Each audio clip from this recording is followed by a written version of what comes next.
Assalamualaikum warahmatullahi wabarakatuh. Selamat sore teman-teman semua. Selamat datang di webinar Literasi Digital Indonesia #Makin Cakap Digital dengan mengangkat tema tips menggunakan aplikasi percakapan bagi difabel. Perkenalkan, saya Aziza selaku moderator yang akan memandu acara ini sampai dengan selesai.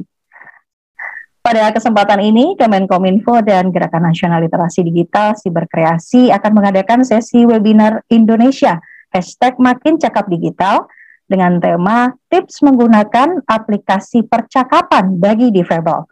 Webinar ini ditujukan untuk masyarakat wilayah Sulawesi Selatan, khususnya di Kabupaten Makassar, dengan tujuan untuk mengenalkan pentingnya literasi digital kepada masyarakat dan juga program-program serta kurikulum literasi digital yang dimiliki oleh Kemenkominfo dan Siberkreasi. Nah, teman-teman, sebelum kita masuk ke sesi utama, saya ingin memperkenalkan keempat pembicara kita pada hari ini terlebih dahulu. Pembicara pertama kita ada Kak Syafri Arifuddin Maser. Beliau adalah seorang pegiat literasi Indonesia yang akan membahas mengenai kecakapan digital dengan tema tips menggunakan aplikasi percakapan sosial media bagi difabel. Selamat siang Kak Syafri. Kita langsung masuk ke sesi pemaparan pertama mengenai kecakapan digital dari Kak Syafri Arifuddin Maser yang kali ini akan membahas mengenai tips menggunakan aplikasi percakapan sosial media bagi difabel. Waktu dan tempatnya silakan 25 menit Kak Syafri Arifuddin Maser. Oke, terima kasih Mbak untuk kesempatannya.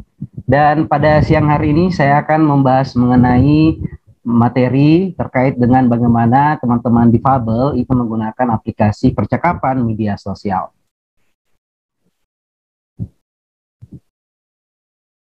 Oke.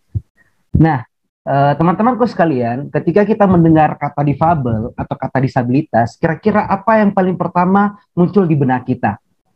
Orang-orang yang keterbelakangan mental, orang-orang yang tidak berdaya, orang-orang yang tidak mampu untuk mengatasi persoalannya sendiri, atau kira-kira apa yang terlintas di benak kita? Benar sekali, difabel atau disabilitas yang dimaksud adalah orang-orang yang demikian yang saya sampaikan tadi. Tetapi itu adalah stereotip. Itu yang kemudian muncul di benak kita ketika kita membayangkan difabel atau disabilitas. Bagaimana media kemudian membentuk pemikiran kita untuk kemudian membuat kita kasihan terhadap teman-teman difabel karena ketidakmampuan mereka untuk menjalankan aktivitasnya, atau kemudian misalnya meninggi-ninggikan mereka yang dapat berprestasi dan sebagainya. Apakah memang tujuan teman-teman difabel atau disabilitas demikian? Nah, kenapa saya akan membahas mengenai difabel dan disabilitas? Karena itu akan menjadi objek pembahasan kita, selain daripada membahas mengenai aplikasi percakapan media sosial untuk teman-teman difabel.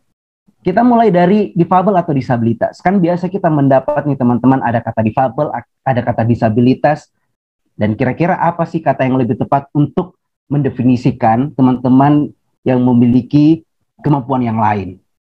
Saya merujuk ke 3 hal. Ada 3 definisi atau 3 pengertian yang diambil dari resolusi PBB dan juga undang-undang kita di Republik Indonesia ini. Yang pertama, pengertian dari resolusi PBB nomor 61 tanggal 13 Desember 2006. Di sini dinyatakan bahwa penyandang disabilitas itu merupakan setiap orang yang tidak mampu menjamin oleh dirinya sendiri seluruh atau sebagian kebutuhan individual normal atau kehidupan sosial sebagai hasil dari kecacatan mereka. Dia menggunakan kata kecacatan di situ. Kemudian kita melihat definisi yang kedua. Menurut Undang-Undang nomor 39 tahun 99 tentang hak asasi manusia, penyandang cacat atau disabilitas merupakan kelompok masyarakat rentan yang berhak memperoleh perlakuan dan perlindungan lebih berkenaan dengan kekhususannya.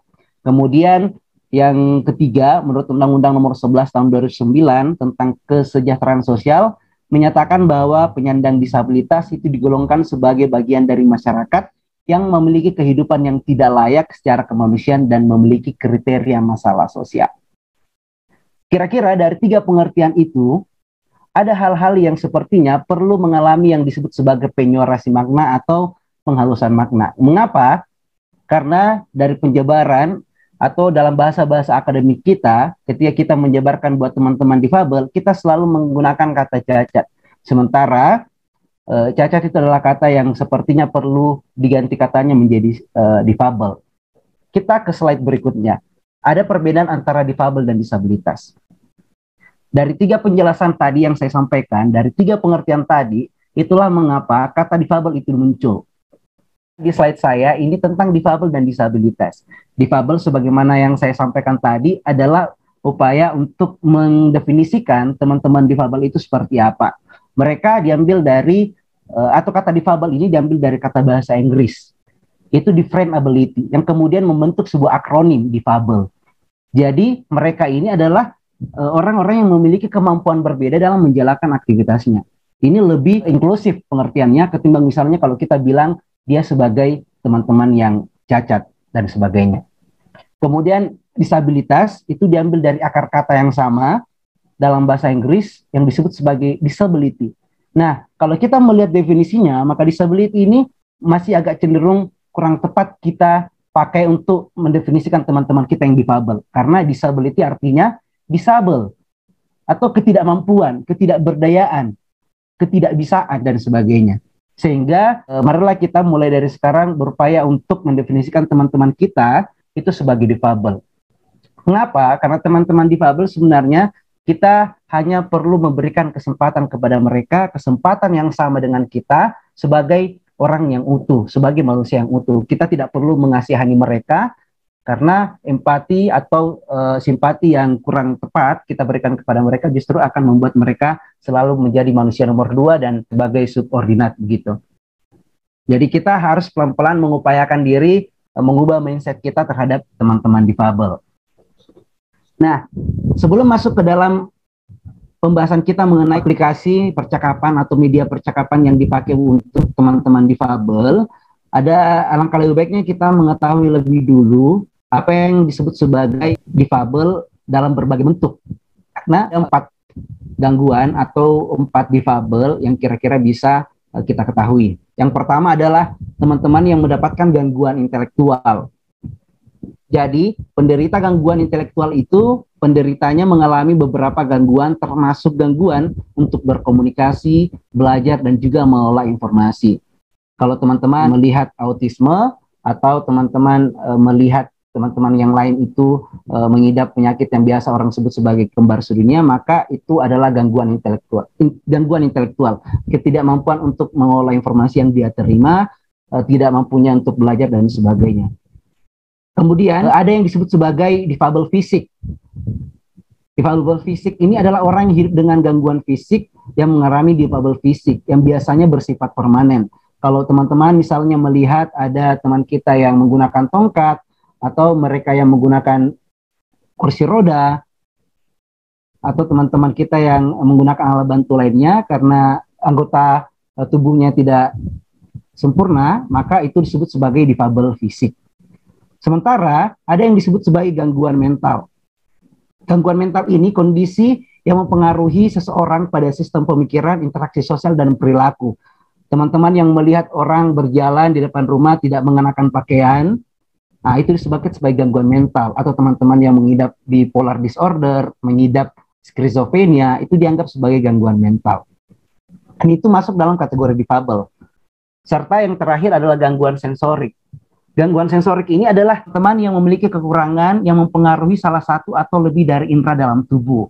Misalnya, indera pengecapnya tidak sempurna, dia tidak mendengarkan dengan baik, kemudian tidak melihat dengan sempurna, berarti orang tersebut masuk dalam kategori difabel yang terganggu secara sensorik.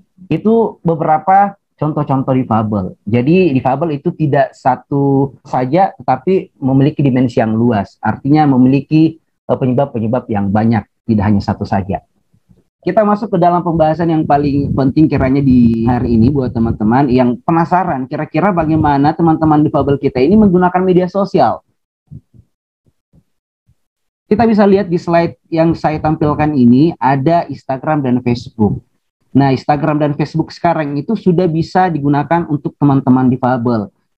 Instagram dan Facebook itu meluncurkan apa yang disebut sebagai fitur all text di Instagram atau alternatif teks. Jadi misalnya kalau kita memposting atau mengunggah gambar, kita memberikan caption di fitur alternatif teksnya. Nah, di captionnya itu yang didengarkan sama teman-teman difabel khususnya yang tunanetra untuk mendefinisikan gambar itu. Jadi dia bisa mengetahui postingan-postingan kita di Instagram meskipun dia tidak bisa melihat secara visual dengan dikasih alternatif teks. Begitupun yang ada di Facebook. Tetapi ini harus didukung dengan teknologi telepon genggam kita yang sudah didukung dengan fitur screen reader atau pembaca layar. Biasanya sekarang sudah ada semua di HP-HP kita, HP-HP Android dan sebagainya itu ada fitur tersebut. Itu perlu untuk diaktifkan. Dan aplikasi itu sangat aksesibilitas sama teman-teman tunanetra. Jadi output dari teks yang dibaca oleh fitur tersebut itu berupa audio. Jadi dia bentuk suara. Jadi dia bisa bikin status, bisa membaca status meskipun dalam bentuk suara dengan aplikasi pembaca layar itu. Begitupun dengan aplikasi Facebook, karena Instagram dan Facebook itu menjadi satu perusahaan ya. Instagram kemudian dianeksasi. Bagaimana dengan aplikasi media sosial yang lain? Misalnya kalau media sosial YouTube, nah di YouTube itu sudah ditampilkan fitur subtitle.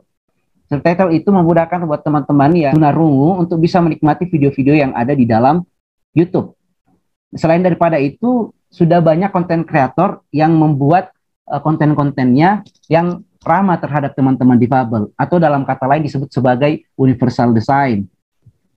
Jadi konten kreator sudah memikirkan bahwa konten-kontennya harus bisa diakses oleh semua orang, sehingga kadang konten kreator itu memiliki translator bahasa isyarat di pojok videonya. Itu untuk memudahkan teman-teman yang tuli untuk bisa menikmati video tersebut. Kalaupun tidak ada translator bahasa isyaratnya, saya pikir title yang ada di fitur YouTube itu sudah sangat membantu. Tidak banyak sebenarnya aplikasi percakapan yang dikhususkan untuk teman-teman difabel, karena sebenarnya teman-teman difabel ini sudah mampu untuk menggunakan aplikasi percakapan media sosial yang dipakai sama teman-teman non-difabel. Artinya sama saja. Jadi pemilik-pemilik daripada media sosial yang besar ini sudah menggunakan apa yang disebut sebagai universal design tadi. Tapi ada beberapa aplikasi yang bukan media sosial percakapan, tetapi aplikasi-aplikasi yang diperuntukkan atau dibuat khusus untuk teman-teman difabel. Misalnya saya tampilkan ini sebuah infografis yang dilansir oleh tirto.id. Ini ada beberapa aplikasi yang memang diperuntukkan untuk teman-teman difabel. Misalnya aplikasi Mas Jawa Tenetra dan juga AMR. Kedua aplikasi ini diperuntukkan untuk teman-teman yang tunanetra. Jadi aplikasi ini dapat memfoto uang, kemudian outputnya adalah dalam bentuk bunyi. Dia menyebutkan nominal dari uang yang difoto tersebut. Nah, ini supaya kita tidak bisa membodoh-bodohi lagi biasanya buat teman-teman yang tidak mampu atau tidak memiliki kemampuan melihat. Aplikasi yang lain ada disebut sebagai ayobaca.in. Aplikasi ini itu diperuntukkan untuk teman-teman tunanetra lagi, bagaimana mereka bisa menikmati sebuah bacaan. Kan tidak semua buku itu ditulis dengan huruf braille. Jadi aplikasi ini menyediakan bacaan-bacaan yang sudah diubah ke dalam bentuk audio. Jadi modelnya audiobook. Ini bisa dinikmati sama teman-teman difabel. Aplikasi yang selanjutnya disebut sebagai Deaf Communicator. Ini aplikasi yang diperuntukkan kepada teman-teman tuli. Jadi pengenal suara, voice recognition yang mengubah suara ke dalam bentuk teks. Jadi misalnya karena tidak semua orang mengetahui bahasa isyarat, jadi aplikasi ini sangat membantu. Dia tinggal merekam saja lawan bicaranya, kemudian dia mengubah dalam bentuk teks. Outputnya dalam bentuk teks. Jadi komunikasi kita dengan teman-teman tuli itu sangat dibantu dengan aplikasi ini. Selain daripada itu, ada banyak aplikasi yang di Play Store dan juga di aplikasi-aplikasi yang lain untuk mendapatkan aplikasi mengenai difabel ini. Pasti timbul pertanyaan di dalam benak kita, mengapa tidak banyak aplikasi percakapan media sosial bagi difabel? Jawabannya, karena media sosial sekarang sudah menerapkan desain universal dan inklusif, di mana mereka, teman-teman di luar sana yang membuat aplikasi Facebook, Instagram, dan sebagainya, itu sudah ramah terhadap teman-teman difabel. Sebagaimana yang sudah saya sampaikan sebelumnya dengan fitur alternatif teks misalnya, karena mereka sudah paham bahwa difabel itu harus memiliki kesempatan yang sama dalam mengakses sosial media. Sehingga bentuk pengkhususan media sosial bagi teman-teman difabel itu tidak dianggap perlu, karena mereka sudah bisa mengakses yang namanya Facebook, mengakses yang namanya Instagram, dan media sosial percakapan yang lain. Dan juga aplikasi yang paling tenar seperti WhatsApp juga bisa diakses. Artinya tidak ada pengkhususan di situ. Tinggal bagaimana setiap aplikasi atau apapun bentuknya dalam lingkungan sosial, dalam lingkungan verbal, kita harus tetap memberikan atau membuat sesuatu berdasarkan desain universal bahwa semua dapat mengaksesnya. Intinya adalah inklusif, ada inklusivitas atau kesetaraan di situ. Nah, saya memberikan sedikit informasi lain tentang difabel nih buat teman-teman yang barangkali penasaran atau ingin lebih jauh mengetahui tentang difabel. Salah satunya adalah ada sebuah komunitas di tempat saya, di kota saya, di Mamuju, itu disebut sebagai Gema Difabel, Gerakan Mandiri Difabel. Ini merupakan sebuah komunitas yang ada di Mamuju, Sulawesi Barat, sangat aktif sampai sekarang. Kebetulan ketuanya rekan kerja saya di radio. Nah, gerakan-gerakan seperti ini sangat penting sekali untuk menciptakan sebuah kebijakan-kebijakan yang inklusif. Jadi teman-teman di Gema Difabel ini selalu berupaya bagaimana kebijakan-kebijakan daerah dalam pembuatan infrastruktur ataupun untuk fasilitas umum itu harus ramah difabel. Karena kalau tidak, ya sampai kapanpun kita selalu mendiskreditkan teman-teman difabel. Misalnya, contoh yang paling sederhana, ruang publik seperti mall misalnya, itu kalau tidak kita sedia eskalator yang bisa naik kursi roda, ya teman-teman tidak bakalan bisa ke mall. Gitu, teman-teman difabel yang menggunakan kursi roda itu. Sehingga desain universal harus selalu ada. Kemudian ada situs kerjabilitas. Ini sebuah situs lowongan kerja yang diperuntukkan secara khusus kepada difabel agar mudah mendapatkan pekerjaan. Karena bukan rahasia umum bahwa kadang kita tidak begitu adil dan memberikan kesempatan yang sama kepada teman-teman disabilitas atau difabel. Sehingga ada teman-teman yang berupaya membuat sebuah situs yang dikhususkan untuk teman-teman difabel yang memang lowongan kerjanya itu membuka lowongan buat teman-teman yang difabel. Alhamdulillahnya pemerintah kita juga demikian sudah sangat inklusif dengan mengkhususkan misalnya penerimaan CPNS itu menerima teman-teman difabel. Nah, kemudian yang terakhir ada Suara Disabilitas. Ini sebuah platform berita dan informasi mengenai disabilitas. Jadi kalau teman-teman ingin mencari tahu segala bentuk informasi mengenai difabel, itu silakan mengakses situs berita ini. Dia ada di website tapi juga ada di aplikasi. Jadi silakan buka Play Store teman-teman, mengetik Suara Disabilitas dan Anda bisa mendownload aplikasi ini. Nah, ini aplikasi yang sangat membantu sekali untuk memberikan teman-teman pemahaman mengenai disabilitas dan difabel dan juga segala bentuk aktivitas yang dilakukan oleh teman-teman difabel itu. Kita sudah berada pada bagian akhir. Inti daripada pemaparan yang saya sampaikan, mulai dari slide yang pertama bahwa kita harus menghilangkan stereotip kita dalam melihat teman-teman difabel atau teman-teman penyandang disabilitas. Karena teman-teman difabel itu mereka tidak perlu untuk dikasihani, mereka tidak perlu untuk terlalu berlebihan, tetapi mereka hanya butuh satu. Mereka perlu kesetaraan, inklusivitas, dan bagaimana supaya kita bisa melihatnya sebagai manusia yang utuh. Bukan melihatnya sebagai manusia kelas 2, bukan melihatnya sebagai manusia subordinat. Saya pikir itu materi saya di siang hari ini mengenai difabel, dan ini saya sertakan beberapa media sosial saya sebagaimana disampaikan oleh Presiden Jokowi di awal video tadi, bagaimana mengisi media sosial dengan hal-hal yang positif. Teman-teman bisa mengakses YouTube, Instagram, podcast, dan juga beberapa tulisan saya yang ada di Kumparan. Saya pikir demikian, saya kembalikan ke Mbak Azizah. Terima kasih Mas Syafri atas pemaparannya.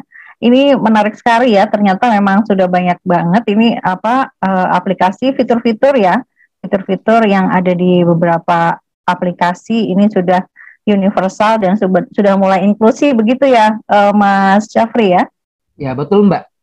Nah bagaimana nih Mas Syafri untuk mengoptimalkan fitur-fitur tadi? Bagi teman-teman yang seperti saya begitu kan, kita juga kadang justru kita yang tidak tahu dibandingkan teman-teman dari warga difabel begitu. Ini bagaimana caranya nih untuk mengoptimalkan itu? Iya, jadi kalau misalnya kayak di Instagram Mbak ya, itu sudah langsung ada fiturnya. Upload foto di Instagram itu tersedia sudah alternatif teks. Itu langsung bisa ditulis di situ. Kemudian memang penting untuk literasi kita, tidak hanya literasi digital, tetapi juga literasi difabel, ya, supaya pemahaman kita terhadap teman-teman difabel itu bisa menciptakan sebuah suasana yang harmonis dan setara dan tidak membeda-bedakan antara difabel dan non-difabel juga. Selain daripada itu, sebenarnya sudah banyak sekali komunitas-komunitas difabel ya, sebagaimana yang sudah saya sebutkan tadi, Mbak ya.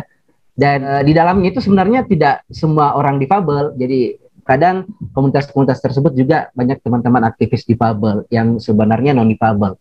Nah, itu salah satu hal yang bisa kita lakukan juga untuk setidaknya mengetahui banyak hal tentang mereka dan menjadikan kita supaya lebih ramah terhadap hal-hal yang selama ini sudah menjadi paradigma kita dan kadang melihat mereka dengan sebelah mata. Nah, ini kan masih ada juga beberapa, misalnya yang saya temukan di Facebooknya si siapa Albert si gaming, yang gaming itu Mas Albert Munte ya, kalau nggak salah ya. Si Albert Munte itu kan juga di gamingnya juga kadang juga masih kita temukan komen-komen yang justru jatuhnya jadi kayak mengejek begitu. Kok sedih gitu aja, sedih Mas. Jatuhnya mengejek begitu, menganggap bahwa seolah-olah mereka yang warga difabel itu tidak layak menempati profesi-profesi yang seperti yang lain begitu. Nah, ini untuk menghindari ancaman-ancaman seperti ini, apa sih Mas yang biasanya bisa kita lakukan begitu ya? Kalau misalnya sebagai konten kreator, misalnya sebagai Mbak Dea, misalnya konten kreator, apa yang harus dilakukan konten kreator begitu untuk mulai memposting sesuatu yang universal, sesuatu yang inklusif dan menghindari ancaman begitu, komentar yang justru mengancam kan bagi warga difabel sendiri. Memang penting Mbak untuk mengetahui digital ethics, bahwa etika kita tidak hanya ada di dunia nyata tetapi juga di dunia maya.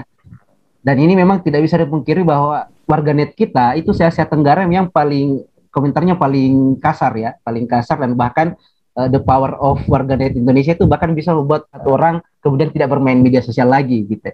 Jadi warganet kita itu suka merundung secara beramai-ramai, dan itu sebenarnya tugas teman-teman influencer, konten kreator dan sebagainya untuk bagaimana mengubah warganet ini menjadi kekuatan yang lebih positif, bukan justru menjadi kekuatan yang membuat orang bisa bunuh diri dan sebagainya. Nah, kemudian persoalan difabel tadi memang tidak bisa kita pungkiri karena media menampilkan seperti itu. Misalnya di media-media hiburan itu selalu menampilkan Jok Baba dan teman-teman yang lain itu sebagai objek hiburan. Jadi orang yang modelnya seperti itu ya pasti lucu. Mereka tidak pantas untuk bersedih dan sebagainya. Itulah yang kemudian menjadi stereotip dan yang harus kita mulai dari sekarang ubah gitu. Bahwa mereka juga bisa bersedih, mereka tidak mungkin selalu lucu dan sebagainya. Kira-kira begitu.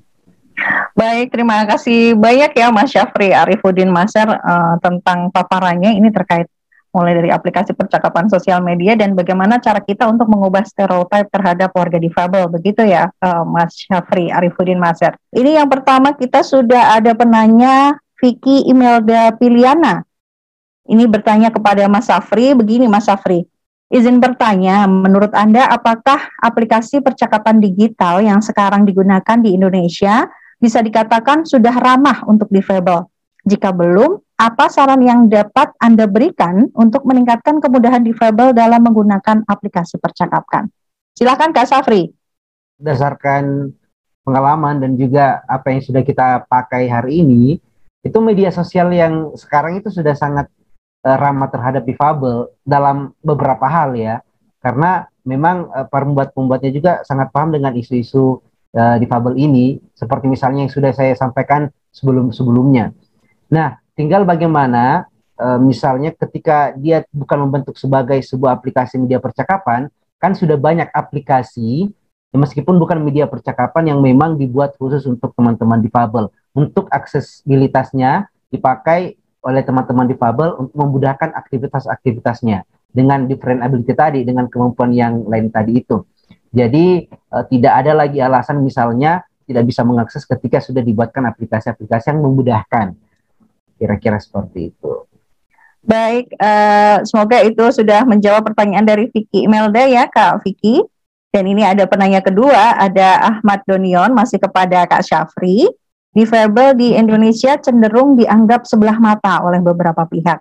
Apa yang harus kita tekankan ke masyarakat bahwa difabel memiliki hak yang sama dengan masyarakat lain? Dikarenakan yang saya lihat banyak sekali orang yang meremehkan difabel. Silakan Kak Syafri. Itulah mengapa di awal tadi saya sampaikan bahwa literasi digital ini harus berkelindan dengan literasi kesetaraan. Dalam hal ini literasi difabel. Bagaimana supaya kita bisa melihat kelompok yang kita anggap rentan tersebut sebagai kelompok manusia yang utuh. Nah, ketika kita sudah menghilangkan paradigma dan stereotip bahwa mereka bukan manusia kelas 2, maka kehidupan inklusif itu akan tercipta. Nah, ini juga penting supaya melihat mereka atau menghadirkan sebuah lingkungan sosial yang memang inklusif. Baik itu dalam hal fasilitas-fasilitas umum, fasilitas publik, dan juga penggunaan kata-kata kita, penggunaan verbal kita itu juga harus inklusif dan ramah terhadap difabel. Jangan sampai kata-kata yang kita pakai untuk berkomunikasi dengan teman-teman difabel justru membuat mereka itu selalu merasa bahwa memang kita adalah orang-orang yang rentan, adalah orang-orang yang tidak bisa melakukan aktivitas yang sama dengan teman-teman non-difabel. Itulah mengapa juga selalu saya tekankan bahwa jangan sampai kita itu terlalu sering untuk mengkasihani teman-teman difabel. Karena berdasar pergaulan saya dan juga selalu ngobrol dengan teman-teman difabel, mereka tidak butuh dikasihani sebenarnya. Mereka lebih butuh untuk diberikan kesempatan yang sama, kesempatan yang setara, bahwa segala hal yang bisa dilakukan oleh orang-orang non-difabel itu diberikan kesempatan untuk bisa dilakukan pula oleh teman-teman yang difabel. Kira-kira seperti itu, Mbak. Baik, Kak Syafri, terima kasih atas responnya terhadap dua penanya tadi. Saya akan mencoba menyimpulkan. Kementerian Komunikasi dan Informatika, Kemenkominfo, dan juga Gerakan Nasional Literasi Digital Siberkreasi terus menggiatkan upaya dalam menciptakan ruang digital yang inklusif menuju transformasi digital. Ini bertujuan agar seluruh elemen masyarakat memiliki hak dan akses yang sama untuk berkontribusi di ruang digital. Sayangnya media sosial masih rutin menertawakan isu-isu disabilitas. Framing konten kreator dalam memandang warga difabel seolah tak paham bahwa setiap kita bisa saja jadi difabel. Melalui kegiatan inilah Kemenkominfo mengajak seluruh warga digital untuk menyebarkan konten universal dan positif tentang warga difabel, agar konten media sosial tidak lagi menambah pikiran dan melanggengkan stigma terhadap warga difabel. Stop jadikan warga difabel sebagai objek inspirasi kontenmu, sebab setiap orang punya hak dan kewajiban yang sama untuk menjadi bagian dari warga digital.